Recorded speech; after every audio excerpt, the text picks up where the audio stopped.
kjo person ndjen se po të humbet dhe do të bëj diçka të papritur. Merr frym thellë, qetëso mendimet dhe qëndro për një moment plotësisht në të tashmen, sepse kjo mesazh nuk të ka ardhur rastësisht. Dikush po mendon për ty në këtë çast me një zemër të rënduar. Jo sipërfaqësisht, jo për pak, por me intensitet. Ky person ndjen se diçka po I rrëshet nga duart dhe ajo diçka je ti. Ata ndjejnë një ndryshim që nuk mund ta shpjegojnë. Ndoshta nuk e din saktësisht kur ka filluar. Din vetëm se diçka ka ndryshuar. Energjia jote nuk I arrin më si më parë. Prania jote duket më e heshtur. Reagimet e tua janë ndryshe. Edhe nëse ende flet, edhe nëse je ende aty, ata ndjejnë një distancë në një vend ku dikur kishte afërsi. Dhe kjo I frikson, sepse në brendin e tyre kanë besuar se ti do të qëndroje gjithmonë. Nuk kanë menduar se mund të humbnin. Ky person nuk do të kishte menduar kur se do të arrinte në këtë pikë. Ata supozonin se ti do t'i kuptoje, se do të prisje, se do të falje, se do të qëndroje. Jo sepse nuk kujdeseshin, por sepse u bën shumë të rehatuar. Besuan se dashuria është e përhershme dhe nuk ka nevojë për kujdes. Besuan se një lidhje mund të mbijetojë edhe në heshtje. Besuan se përkushtimi mund të shtyhet për më vonë. Dhe tani ndjejnë pasojat e këtij besimi. Frika është e heshtur, por e fortë. Ata nuk shfaqin panik nga jashtë. Nuk rrëfejnë asgjë dramatike. Në vend të kësaj, frika jeton brenda tyre.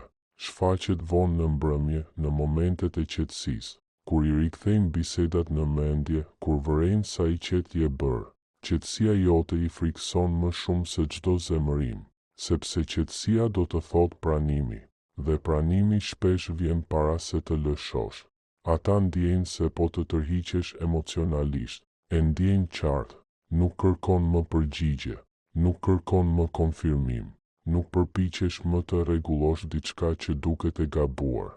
Ke hequr dorë së shpjeguari tepër, nuk reagon më si më parë, nuk pret më që ata të zgjedhin.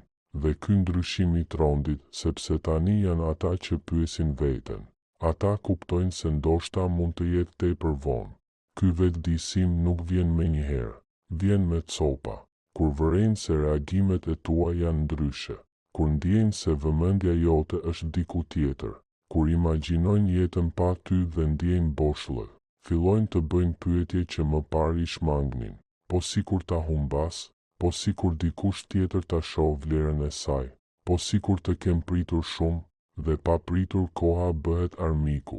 Ata janë të shqyrë mes krenarisë dhe frikës.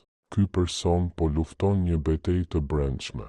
Një pjesë e tyre dëshiron të vijë menjëherë tek ti, të rrëfej, të shpjegoj, të premtoj ndryshim. Pjesa tjetër I ndalon krenaria, frika e refuzimit, mundësia që ti nuk ndjen më njësoj. Ata nuk e din cila versioni tyre do të fitoj, por diçka brenda tyre ka filluar të qahet. Ata kujtojnë gjithçka që dikur morën si të mirëqen. Momentet kalojnë në mendje. Durimi yt, besnikëria jote, prania jote emocionale, mënyra se si ke qenë aty edhe kur ishte e vështirë. Tani ata shohin atë që nuk e vlerësuan siç duhet atëherë. Dhe ky realizim dhem më shumë se çdo debat, sepse pendimi vjen pas zgjimit. Tani të vëzhgojnë me kujdes. Vërejnë gjëra që më parë I injoronin tonin tënd, heshtjen tënde, pavarësinë tënde. Ndjejnë se po e rikthen fuqinë tënde dhe kjo I frikson, sepse fuqia jote nuk varet më prej tyre. Nuk pret më të zgjidhesh. Dhe kjo I bën të kuptojnë se ndoshta duhet të luftojnë për të mbajtur. Veprimi I papritur po vjen. Ky person nuk do të bëjë atë që pret. Nuk do të jetë diçka e rastësishme. Jo gjysmake. Jo e butë, sepse frika ka arritur kulmin. Ata do të shtyhen nga vetëdijsimi se mund të humbasin diçka të pasvendësueshme. Dhe kur ky realizim I mbyt plotësisht, ata do të veprojnë. Ajo që do të bëjnë do të habis.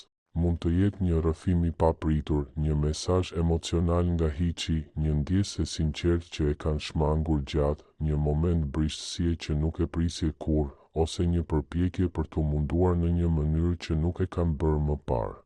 Ky veprim vjen nga një përzierje paniku dhe dashurie. Ata përpiqen të ndalojnë humbjen që tani e shohin qartë, por veprimi i tyre sjell një pyetje. Ja e vërteta që duhet të dëgjosh, vetëm pse ata veprojnë, nuk do të thotë se gjithçka ndryshon automatikisht. Ti nuk je më personi që ishe. Ke rritur, je shëruar, ke mësuar si ndjehet të zgjedhësh veten, dhe hapi i tyre i papritur të detyron të marrësh një vendim. A do atë që po të ofrojnë tani? Ky është momenti i së vërtetës, jo për ta, por për ty. Pyete veten, a përputhet kjo me personin që jam tani? A është ky përkushtim i qëndrueshëm apo thjesht reaktiv?